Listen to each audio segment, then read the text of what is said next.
Did you know that human body contains approximately 60,000 miles of blood vessels? So let's explore this vast network that plays a crucial role in transmitting oxygen to all parts of the body.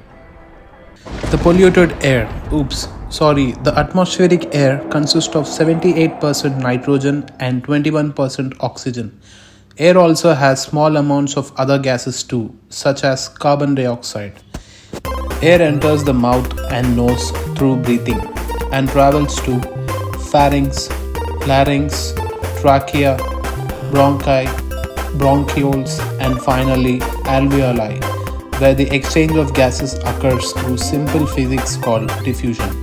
Similarly, oxygen diffuses into the bloodstream through alveoli from an area of high concentration to an area of low concentration in red blood cells, which are commonly called RBC, is responsible for carrying oxygen from the lungs to the body's tissues. They appear red in color because they contain the protein called hemoglobin. Hemoglobin is the reason why our blood looks red. Each RBC contains 270 million hemoglobin. Each hemoglobin molecule can carry up to 4 oxygen atoms. Oxygenated RBC travels through pulmonary vein and then to heart, which pump up blood throughout the atrial system, which are typically represented by the color red. Oxygen is exchanged with the body cells through capillaries, which are tiny vessels that allow for exchange of oxygen and nutrition. Finally, the oxygen is used by the body tissues for energy production, growth, and repair.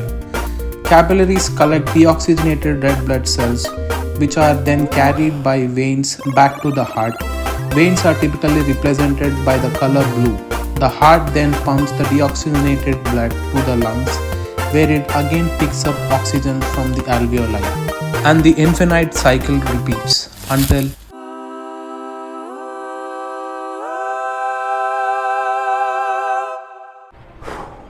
The brain alone consumes about 20% of the oxygen that we inhale. If you like this video, be sure to subscribe to this channel. This is Karthik Selva signing off. Thank you so much.